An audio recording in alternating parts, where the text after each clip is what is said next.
Au centre polyvalent de formation de Mbo, 64 apprenants viennent d'achever leur parcours de formation professionnelle.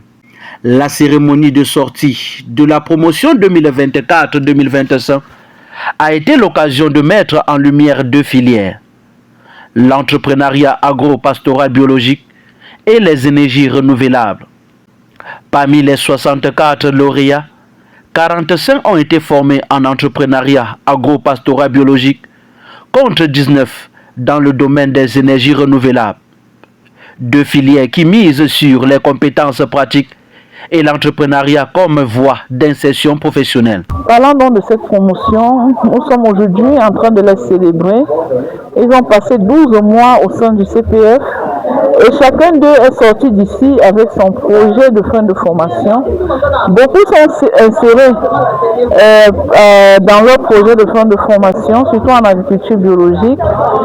Quant aux énergies renouvelables, il y a également plusieurs qui ont quand même eu la grâce d'être insérés. Tout à l'heure encore, on les entretenait sur les stratégies, comment ils doivent renforcer leur stratégie marketing et pour s'installer à leur propre compte. Au terme de cette formation, les nouveaux entrepreneurs sont désormais appelés à mettre leurs compétences au service de leur projet professionnel.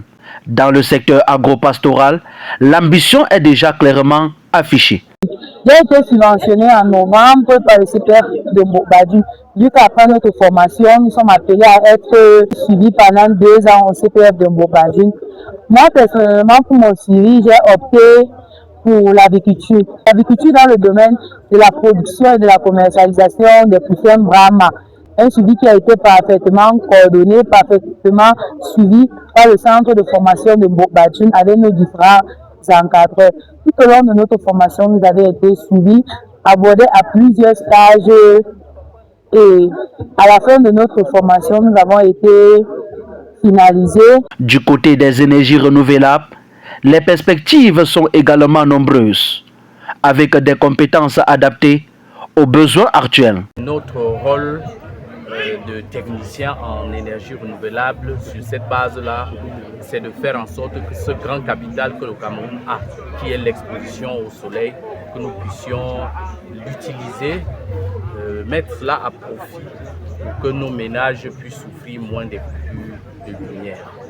Je dirais que nous avons appris les énergies solaires, nous avons appris aussi le biogaz qui permet d'utiliser les déchets organiques pour produire du gaz domestique, également pour produire de l'électricité. Et c'est là-dessus que portait mon thème particulier.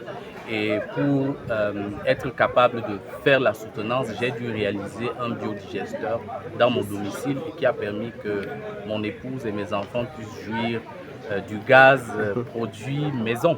Cette cérémonie s'est déroulée en présence des représentants du président de la région synodale du Konki, du délégué régional du Minefop, du préfet du département du Konki et du maire de la commune de Perthe-Bandoum, ainsi que de plusieurs autorités religieuses, administratives et partenaires. Pour l'Église évangélique du Cameroun, la formation professionnelle constitue également un moyen d'accompagner les jeunes vers l'autonomie et l'entrepreneuriat. L'Église évangélique, dans son accompagnement évangélique, a créé des œuvres parmi lesquelles le CPF. Il y a un accompagnement qui suit ceux qui ont été formés. Et cet accompagnement va parfois jusqu'à 2 ans. C'est pour ça qu'on dit qu'au CPF, on forme pendant 1 an et on vous accompagne sur le terrain pendant 2 ans. L'Église accompagne non seulement spirituellement, mais matériellement avec ses partenaires que nous remercions beaucoup pour ce qu'ils font pour que le témoignage de l'Église rayonne au niveau national, au niveau international. De l'agro-pastoral biologique aux énergies renouvelables, le centre polyvalent de formation de Mbo entend ainsi faire de la compétence un véritable levier d'insertion. Pour ces 64 nouveaux entrepreneurs, la formation achevée ouvre désormais une nouvelle étape.